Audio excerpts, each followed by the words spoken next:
So welcome, everybody. I'm so pleased to be introducing this second panel on the poetry of John Berryman here at Barnard and Columbia, Berryman's alma mater. He was in the class of 1936, as Irina Teveleva wrote in today's Spectator Online, the college paper. Berryman, as Saskia has said, was also the classmate and close friend of Robert Giroux, the great man who would become his lifelong editor, and to whom he dedicated his collection of sonnets, newly introduced by April Barnard, who is on our panel today. The new edition of 77 Dream Songs, also edited by Daniel Swift, is introduced by Henri Cole, who's also with us, and we're thrilled to have A. Van Jordan on the panel as well. April is the author of 4 collections of poems, among them Swan Electric and Romanticism. Her new collection with the fabulous title, Brawl and Jag, will be published in 2016 by W.W. Norton. She's also a contributor to the New York Review of Books and the author of a novel, Miss Fuller, based on Margaret Fuller. She teaches at Skidmore and is also on the faculty of the Bennington MFA Writing Seminars. Henri Cole is the author of 8 collections, including Middle Earth and Touch. His new book, Nothing to Declare, will be published by Farrar, Straus and Giroux this spring. I'm reading The Galleys now, and it's fantastic. Henri has received many awards for his work, including the Berlin Prize, the Jackson Poetry Prize, the Kingsley Tufts Award, and the Rome Prize, and he's just been appointed Professor of Literature at Claremont McKenna College in California. A. Van Jordan's the author of 4 collections, including Rise, which won the Penn Oakland Josephine Miles Award, Magnolia, which was listed as one of the best books of 2005 by the London Times, Quantum Lyrics, and The Cineast, and like April, he's published by Norton. He's also won many awards, among them a Whiting Writers Award and a Pushcart Prize, and he's a Guggenheim Fellow too. He teaches at Rutgers University in Newark. So let's begin, and we'll maybe start with you, April. Okay, why not? In order to talk about my Berryman, as the assignment has been laid out for us, I'm going to start with reading to you a little bit. I'm cribbing from myself, from my own introduction to the sonnets. Here's what I'll read you. My own first delighted encounter with Berryman's work was through his 77 Dream Songs, which I carried around with me like a private hymnal when I was in college. At Harvard's Woodbury Poetry Room, where I spent an inordinate amount of time, the curator, Stratus Javieris, this was in the 1970s, showed me 2 shoeboxes full of uncatalogued tapes of Berryman reading his poems aloud. I don't remember the sources of the tapes, but I do remember offering to help sort them, and then spending many hours for many days at a tape machine, taking notes to figure out which poems he was reading, even noting where the spoken poems varied slightly from the ones in the books, 77 Dream Songs, Homage to Mistress Bradstreet, and Berryman's sonnets, I had open on the table before me. As anyone who has listened to Berryman knows, his voice is odd and seductive. The emphasis often falls peculiarly on the wrong syllable. Sometimes he mumbles, sometimes he roars, and very often he pauses mysteriously. He chuckles at his own jokes and adopts funny vaudeville-style voices, hamming it up like all get out. When his voice does not sound drunken, and even when it does, it carries a keening, musical quality that seems as if it should be accompanied by percussive strums on an Irish harp. It was not difficult for me at the age of 20 to adore Berryman. Succeeding years and the acquaintance of enough writers possessing that same lethal combination of arrogance and self-abasement have made me less susceptible. Drunkenness also has lost its appeal. So the persona as persona, and I hasten to add that I never knew the poet, and so I'm not speaking of the person, but only the public poet's persona, is no longer present to charm me when I read the poems. Instead, newly and as if for the first time, I'm astonished and amazed by the poems themselves. So my Berryman involves returning to Berryman pretty much at the behest of Daniel Swift to consider the sonnets, which I had never considered deeply before I read and reread them to write about them. And I think a number of things came to me as I did so.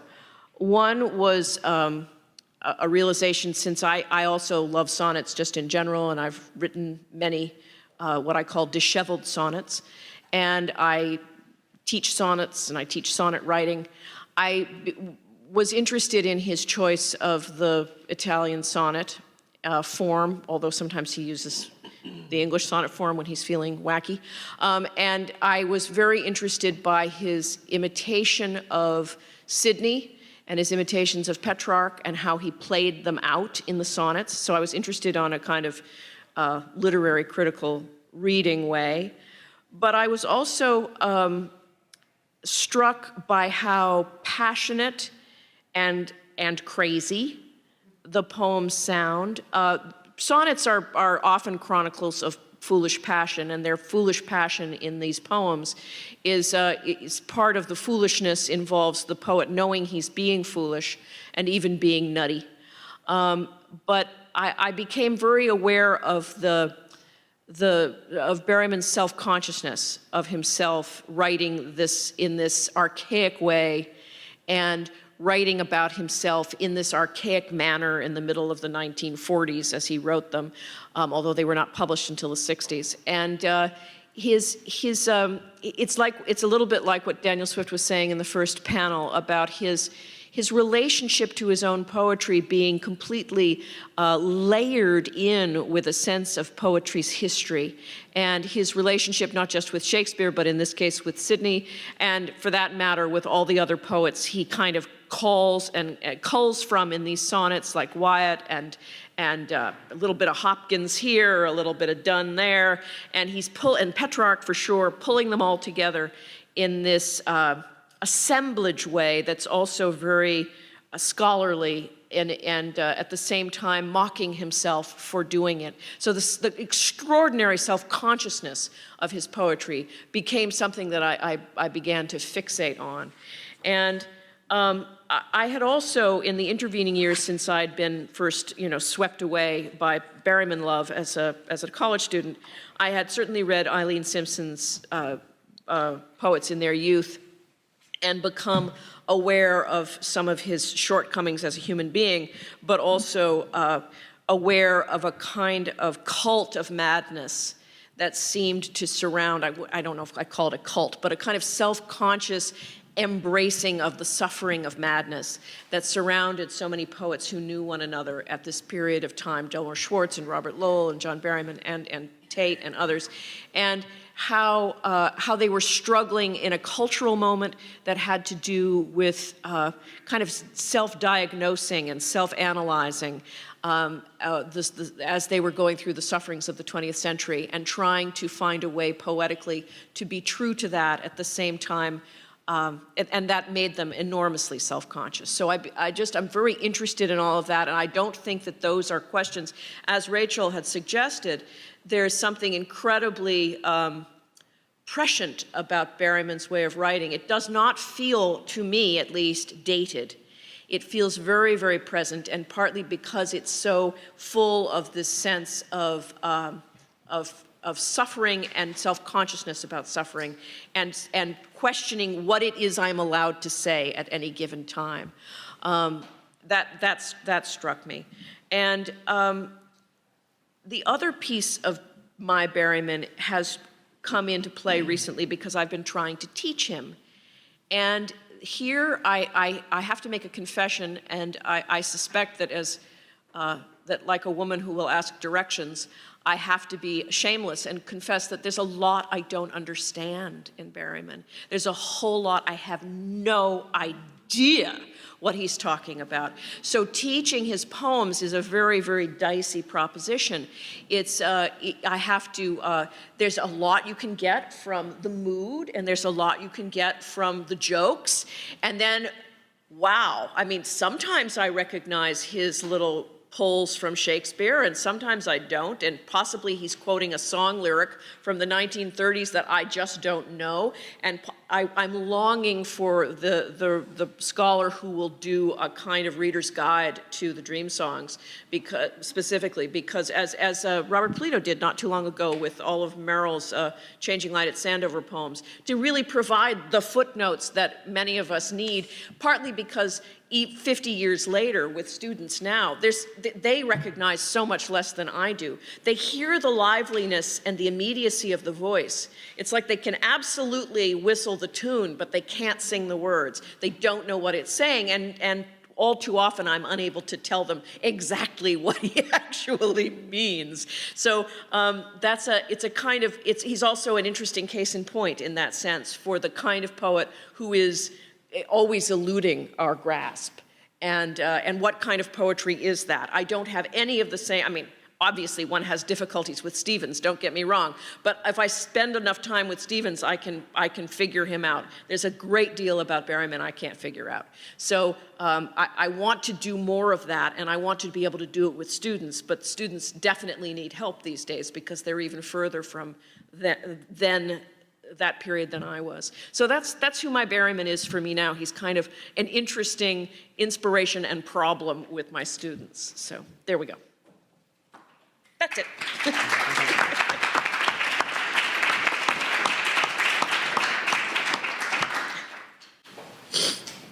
Are we going alphabetically? Oh, yeah, Henri, sorry. I have a statement I wrote, but it occurs to me maybe before I read my statement, I'll sort of piggyback on you and say that I first read Berryman when I was a little older than April. I was 23, probably at 24. I was a graduate student in Wisconsin. And when I think back, I mean, I'm just now thinking about that. Probably I was also first reading Ashbery, Self-Portrait in a Convex Mirror, and probably also first reading Bedard, I think, Frank Bedard's first books. And it occurs to me now as I remember that they're sort of like brothers or uncle, they're like in the same family in some way, I think. Mm-hmm. They have some relationship to each other. It would be hard for me to exactly pinpoint it, but with Bedard, I think I didn't know what to make of any of these poets, I have to say. I was from Virginia, and I was very unformed as a reader of poetry. But I sensed something aberrant in all three of those poets, I think. Aberrant stylistically and also sort of in terms of content. Thank you. And that was interesting to me, and I probably wasn't able to make any use of it for many years after, as I began to form as a poet. But I think probably all three of those poets would be hard to teach in the same way that you can't sort of do line-by-line discussions of them.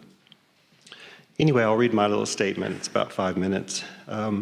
When Daniel Swift asked me to write the introduction to John Berryman's 77 Dream Songs, I was happy for the chance to think about why it was I am drawn to these baffling poems. I believe it is their strange combination of dignity and distress that I love most. Or, to put it another way, the volatile mix of agitation and tenderness.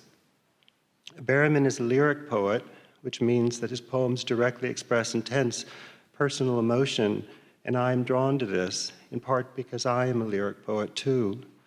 To the ancient Greeks, anything lyrikos was considered appropriate for the lyre, the elegant stringed instrument highly regarded by the Greeks, and played as an accompaniment to personal poetry. So I am drawn to the personal intensity of Berryman's work, which records the depths of degradation, but also love and ecstasy. When asked the most important elements of poetry, John Berryman replied, imagination, love, intellect, and pain. Yes, you've got to know pain. For me, it is this mixture of pain with the spoken voices, comical, sad, troubled, vulnerable, vehement, libidinous, that makes the dream songs seem new still. It Is this effect in part the result of alcoholism or the double doses of chlorpromazine, an antipsychotic, or Dilantin, an anticonvulsant that Berryman took? I don't really care, because I always feel in the dream songs that beneath the gruff neuroses of the speaker, there is a vibrant, loving man with a vast spirit. Now, almost 50 years after their first publication, the poems remain a delicious, horrible, grotesque, ridiculous, diary-like transcription of a life in which a man worked hard, got up each day to write and make good sounds, strived to love his wife and children, taught his classes, lectured, wrote recommendation letters, and fulfilled obligations that come with being a lonely man of letters living in the Midwest. Envy doesn't appear to have been one of Berryman's trademarks, as it is with many of us. But sadly, he was denied the sweetness of a tranquil mind, and therefore he longed to lie down, he longed for silence, he longed for stillness. Since we are at Columbia, I want to add that while a student here, Berryman often went to the Apollo Theater on 125th Street to hear the blues singers. He loved Bessie Smith and owned all her records. This question of how to represent sorrow in poetry interested him as it interests me. And one of the ways he found to do this is with the dialogue between Henri and his patient, unnamed, sympathetic confidant. Another way is by occasionally giving Henri a black voice, suggesting his own complex, divided spirit, and possibly even the divided nation of the 1960s. With their erratic rhymes, their unmetered meter, their contrasting styles and voices, their nervous self-scrutiny, might the dream songs in part be a poetic scan of the historical upheaval of that decade? According to Philip Levine, who was Berryman's student at Iowa, Berryman loved William Blake's couplet, quote, "A truth that's told with bad intent beats all the lies you can invent." This is why Berryman, to me, is not an obscure poet, even when he seems to be all over the place or messy or difficult to make cohere. Berryman said about Mozart that his whole life was at the mercy of his art, and I think this is certainly true about Berryman too. I hope one day the people will say that about me. Thank you. Yeah.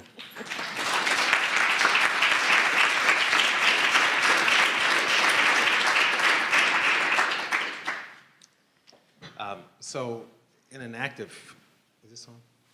Can you guys hear me? Yeah. In an act of hubris, I have to say that my Berryman isn't much of what I've heard today. I actually have not cared much for Berryman for most of the time I've read him. And so I'm just going to have a prepared document here, but I'm going to read and dip in and out of it just for the sake of time. So when asked to do this panel, the prompt was simply to talk about my Berryman, which became increasingly difficult for me because I realized it didn't have a connection to Berryman that I would call mine. In fact, I must confess, I've never really cared much for Berryman. And I've tried to like the dream songs, and particularly because I've been told for years that I should. For me, I don't come to the work as an acolyte. Like Bishop's first experience reading them, I always assume that there's something there, but I'm not quite sure what.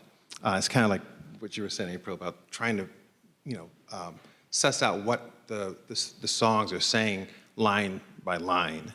My greatest issue with the dream songs is that I too often find myself offended or put off by the voice in them. As a result, too often I admit I said, well, that's that.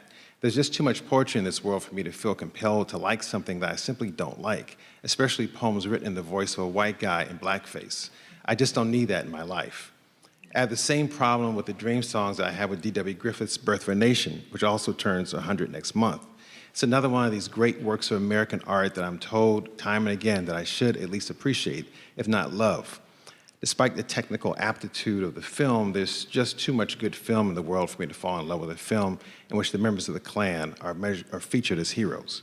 I still prefer Italy's Cabiria, which predates Birth of a Nation by 1 year, the year of Berryman's birth, and also includes cross-cutting action, tracking shots, and no Klansmen. So, I see a similar artistic problem. I think neither Griffith's film nor the Dream songs age well with 21st century consumers, not unless one is willing to overlook these peccadillos, which is how some critics treat them, in the Dream songs, and read them more for their syntactic ingenuity, which I think is the only way fully to appreciate these poems. When one considers the issues of point of view and voice, one may wince a bit through reading them. Consider lines 7 through 12 through in song number 2. Arrive a time when all coons lose their grip, but as he come, let's do a hold down, gal. One blue, one shuffle. If them is all you seem to require, strip, old banger, scarce we, sugar. So hang on, one chase evening. I wouldn't want to defend those lines on a level of content or voice. Later, I'll say something worth praising about the rhetorical grammar of it all, but I'm not ready to let them off the hook just yet. The issue I have with much of this voice is that minstrelsy doesn't get beneath the burnt cork and grease paint enough.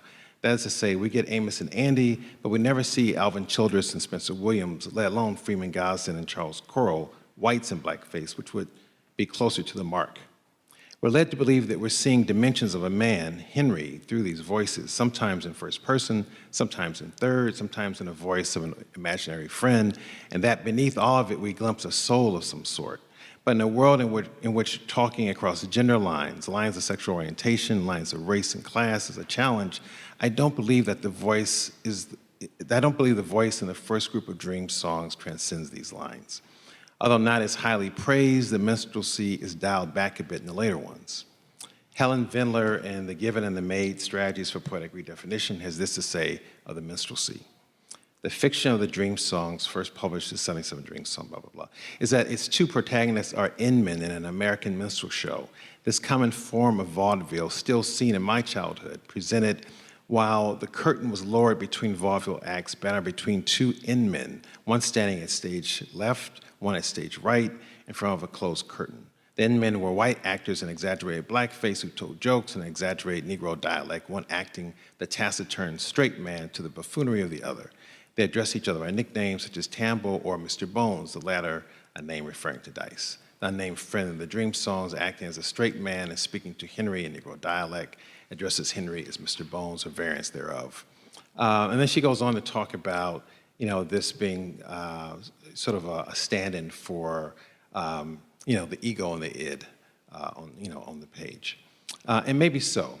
There are critics who push against this, though. Bruce Bauer, cultural critic, says in the New Criterion in 1989 that Henri, in Berryman's own words, is sometimes in blackface, which is to say that at times his chatter has a minstrel show flavor.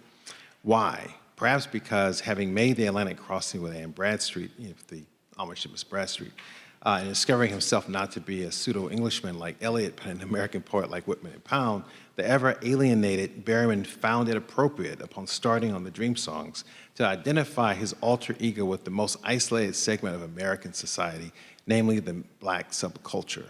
But minstrel show talk? So much of the controversy around minstrelsy and the Dream song centers on the appropriation of not only language, but also of culture, and an appropriation of culture without moving it ahead.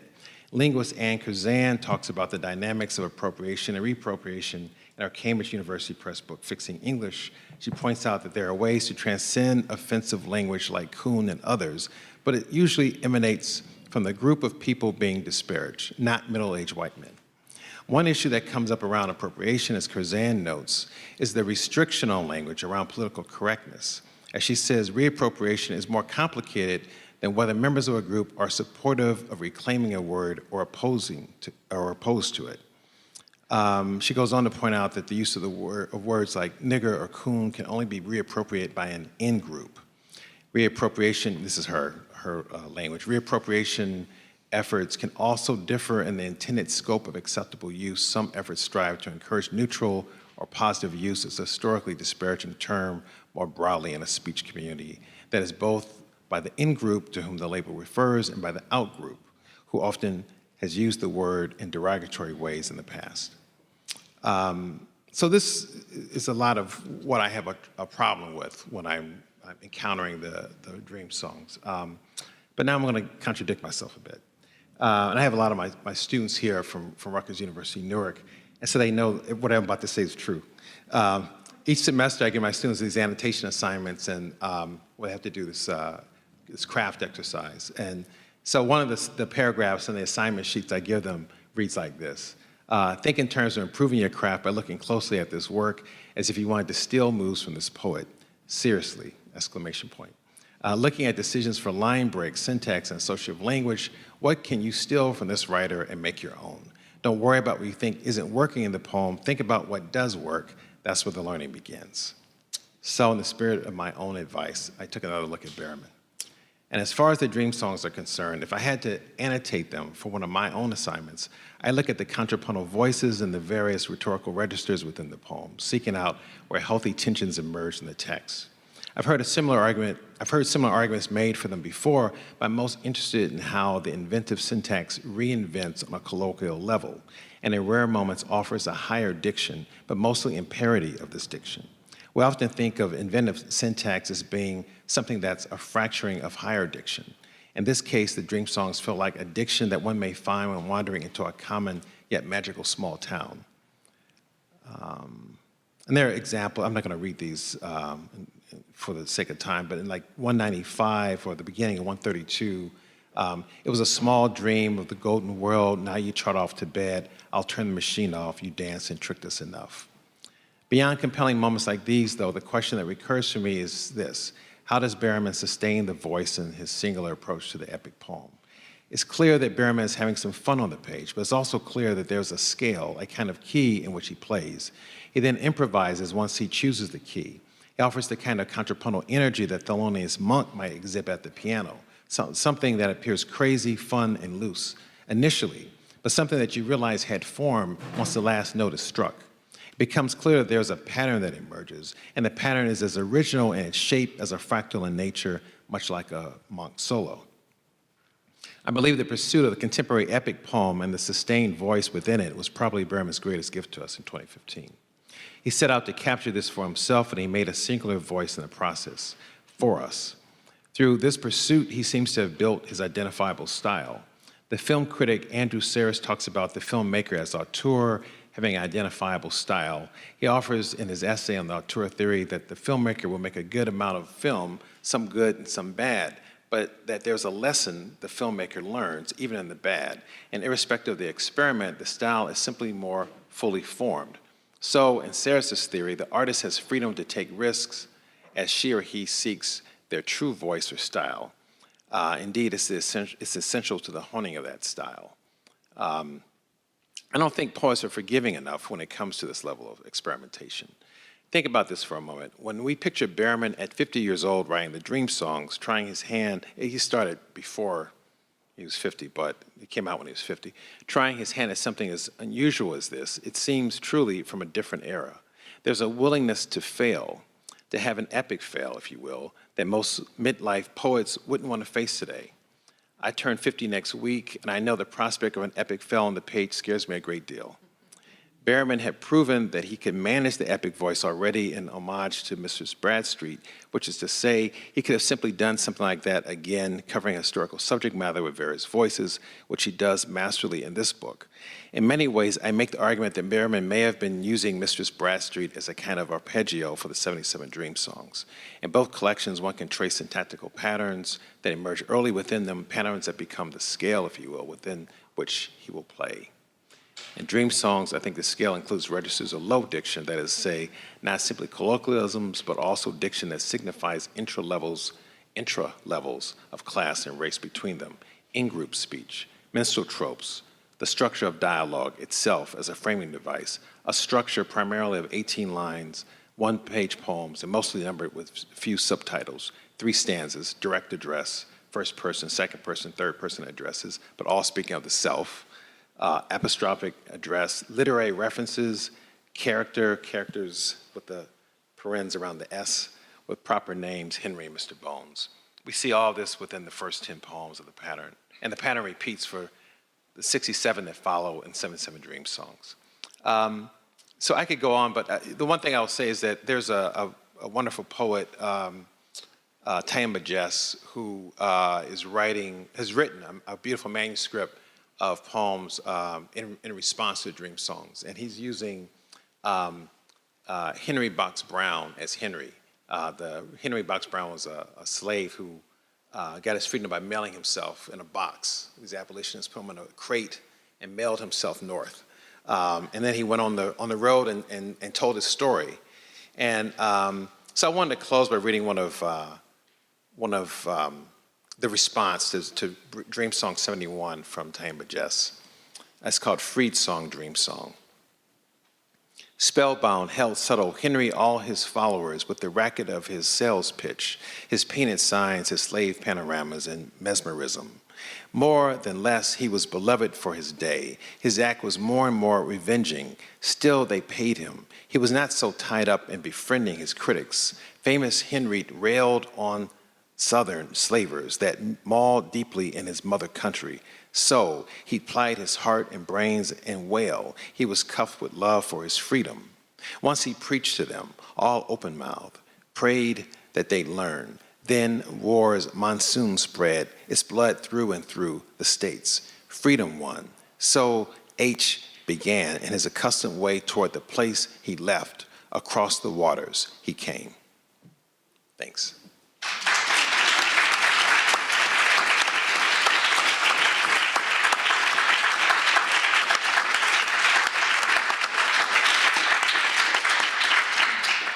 I sometimes really marvel at the stamina and the fidelity and the service of Bob Giroux, taking care of Robert Lowell and John Berryman.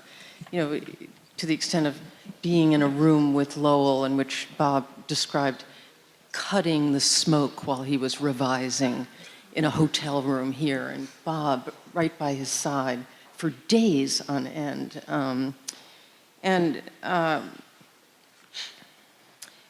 In the preface that Bob wrote to the Haffenden edition of the Shakespeare essays and letters and all the other writings, he tells a story. He knew John Berryman very well, and he knew the family. And he published an article in the Yale Review in which he put forth his conviction that Berryman's father did not kill himself with that shotgun, but that his wife, Berryman's mother, killed his father. And that the Shakespearean dimension of that is pretty amazing and intense, I think. Somebody alluded to poets in their youth, you, April, I think. And it's worth mentioning that that book has been reprinted, and it's a fantastic book, right up there on a level with David Callstone's Becoming a Poet. Eileen Simpson was married to Berryman for how long? 8 years, 10 years? I read the book so long ago. But it's a fantastic evocation of him as a teacher, as a sufferer, somebody who just was so absolutely distressed that he wasn't stepping up to the plate as a husband and a father, and couldn't really make it, couldn't keep himself together. And she was able to write that wonderful memoir because she had had a second and marvelous marriage. And then her second husband died, so she could go back into that earlier life without his feeling any rivalry. And she was kind of freed up to bring it all back with a lot of devotion and sensitivity, and not exasperation and a will to get away from it, I think. I wanted to ask April, how do your students, you said something about they know the tune but not the words. Do they love the work? Do they respond to the rashness of it? They do. They respond to its humor and its wildness and its vigor. I would say, though, and this was very interesting to me to hear Van talking, because a couple of them asked me, what's the deal with this minstrelsy stuff? And I have many things to say about it, none of them definitive, but it troubles them. And they they feel like either they're not getting something, or that maybe they can't figure out what moment he's writing in, and so why it was in any way okay, or was it already so self-conscious at the moment that it was okay, if you follow me. And one of the things that I do remind them is that there is a culture that minstrelsy is not only whites in blackface, it's also a culture of blacks in blackface, and that so much of it probably had evolved to become so elaborate and stylized that as while it had its origins in a particular and oppressive moment in entertainment, it had evolved into something so complicated that it hadn't struck me as strange to be appropriating it as a white person at all. In fact, it seemed like the circus, or something you could just name obviously it's got a racial component, but that it was just a fact of cultural life, so that it could be appropriated and used imaginatively by a poet. It obviously doesn't strike everyone that way. Yeah. Well, I think the rashness, the transgressive element in it does kind of jump out at you. And it's part of your reaction to it. It's part of the vitality of it, the nerve of it, I think. Right. Yeah. I mean, it's not so much that I think that one can't do that, and I think there are examples. Ahmad Jamal Johnson just recently published a book, Darktown Follies, that uses minstrelsy beautifully, but it's also in this very kind of forward-thinking way. And I think the issue for me is that it doesn't really deal with it. It deals mostly with this sort of interiority that's kind of a stand-in possibly for Berryman, but it doesn't really deal with, I guess, the politics around what that is. It doesn't really signal to it. So it just kind of is seen as almost like a garnish for the language of the poems. And I feel like that could be, for me, it could be dealt with better. And there are people who have dealt with it better. So. Well, it's kind of like a cloak or something. Yeah. And I mean, has any wonderful black scholar or poet kind of really gone into this and engaged with it the way that Terrence Hayes engaged with Wallace Stevens? Do you know? I don't know. I mean, I know, like I said, Bauer, didn't like it. And I don't know, does Evie Shockley is in the room? I don't know if you know anything about it. Hi, Evie. Do you know anything about this, or no? Mm-hmm. It would really be wonderful because I love Helen Vendler's writing, but that description doesn't do it for me. It's a little stiff and a little too neutral. Yeah, it's almost just on the verge of being defensive. Like, she's kind of defending the use of it in a way that I don't really think quite stands up. Yeah. Henri, I was really struck with, I'm just rereading Berryman now. I haven't read him for a long time. And for me, the sonnets are kind of new.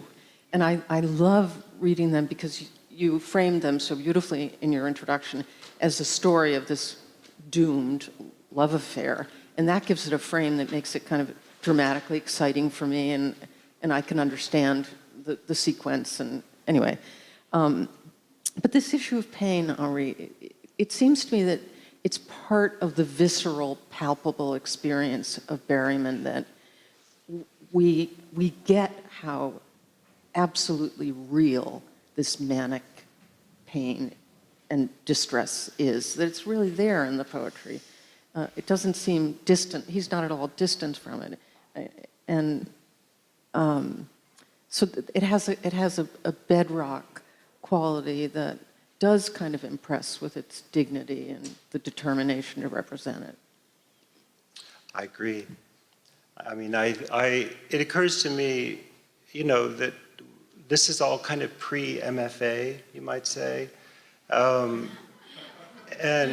I would say that if the whole MFA thing has had a single effect on American poetry, it's been pushing it towards a kind of tepidness, you might say, of utterance, in which extremity of emotion, anything in extremis, is regarded almost with suspicion, I mean, or, with as if it were some kind of, mania or something. And to go back and read Berryman to me is like, holding on to a live wire of a sort. To go back 50 years and to read him. And, Yeah.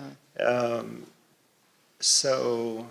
There's some pretty strong new work out there, though. There's a poet named I mean, he was a mess, Erica Doyle. She's pretty, yeah. pretty, got some of that Who is fabulous that? nerve. Erica Doyle. Oh, I don't doubt that there are She's- yeah. exceptions. Yeah, I'm making a there gross are some, generalization. but they stand out. They definitely stand out. I totally agree with you. I was thinking of, I just happened to open to one of the poems in the sonnets, there's a lot of appropriation of in the sonnets of other writers and their persona, and one of the ones that jumped out at me in terms of pain was "Demand me again what Kafka's riddles mean, for I am the penal colony's prime scribe." That imprisonment, that self-entrapment, I think, really comes across in the sonnets. And maybe it's a little more appealing because it's with respect to a love affair that he knows is kind of doomed. So maybe we should open this out to you now. And do any of you have any questions to address to the poets? Yeah. Thank you, Sophia. William Wasserstrom wrote a great article about it. I don't know if you're aware of that. Yeah. And Kevin 68. Young, Kevin Young has also talked about it. And he had the same objection as an Afro-American. At first, it's very offensive, but then it added something new, something freeing. And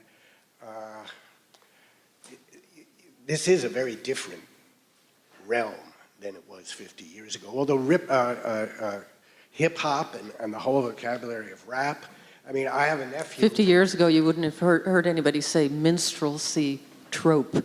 No, but, well, it was the civil rights movement, and a lot of my friends were going down south in '64, and I'm a Columbia graduate, and the campus was ripped open, not just the anti-war movement, but we had sit-ins, core, and then the jocks would come and flip the table and beat us up. So it was a pretty polarized campus, and I remember Berryman read in '66, and he was completely like nobody had ever heard. And I remember Edward Taylor, who was the Milton professor, who was pretty hip, he drew our attention to Berryman, that only Bob Dylan and John Berryman were listening to the flux of American speech at that time. Yeah. So I can't justify it, as a political program. And Amiri Baraka certainly plays with the language as much as anybody. That's an interesting goes comparison. into black talk and parodies black talk. That's And a good I spent a lot But of he's time. black. You know that, right? Yeah, I know yeah, but that's not good It's enough. called in group. That's not good enough. Because I went to Amiri's house when I was the only white man there in Newark, and he would say, "Oh, we're dropping some chalk on the floor now, and I'm going to crush it." A lot of white people put themselves in the matrix of getting that speech right in their faces. So I think African Americans can speak to this, but I think white people of a certain age or of any age can talk to it. My nephew, who's a crazy metalhead, hangs out with his crazy friends, and they use the N-word, just the way that black teenagers use the N-word. And I say, hey man, that's not your right. Well, that's what Curzan is talking about You in her haven't paid enough book. dues for the N-word. Yeah. Nevertheless, Orlando Patterson, who's the great black sociologist at Harvard, makes it, he looks around at his students who are now 50 years after Brown versus Board of Education. He says they have a freedom which he delights in hearing because these words do not have the same barbed edges and they can make it familiar. And I think if someone contributed that, John Berryman did. I'd like to recommend a really interesting essay, which is easy to get on the net. Emily Barnard, who wrote the really terrific book on Carl Van Vechten and the Harlem Renaissance, wrote a wonderful essay called "Teaching the N-Word," and it's really worth looking into. To me, what's interesting about the companion though there's no exposition about what's going on in the poem, what's interesting about the companion is that he's the most stalwart, sort of empathetic, long-suffering. There's no judgment. There's no moral opinion of Henri in the voice. He's sort of the most attractive presence in the poem. So, I mean, I think it's a legitimate question to ask ourselves, is it possible that that means something? I mean, if we could just step aside from the cultural appropriation question and just ask does that mean something? The character of the That Henri himself is so utterly fucked up, but the companion, is not. The companion who is, who creates the whole dynamic of the poem is the solid presence. I mean, does that mean something? In connection with race. I wonder whether I think Bob it does. Giroux was the muse That's how of I that. made sense of it. That's how I was able to accept it and not feel that I had to be moral as a reader of the poem. That's how it worked for me. Does anyone in the audience, we have to stop pretty soon, a couple of minutes, but does anyone in the audience know of a fantastic essay that tries to get at how and why Berryman landed on this? I just have never read a really great Adrian piece. Rich has written about it, and Wasserstrom has written about it, Bauer has written about it. I mean, a lot of people have written about it, but, maybe they're not. I think it's kind of like April was saying. I mean, I don't think anyone really knows. Yeah, yeah. Well, thank you all so much for coming. There's another panel at 5 o'clock, so we have 10 minutes. And after that, there are books for sale, and I see Kevin Young is here now. And we'll have a nice reception with wine and good food, especially excellent cheese, at 6 o'clock.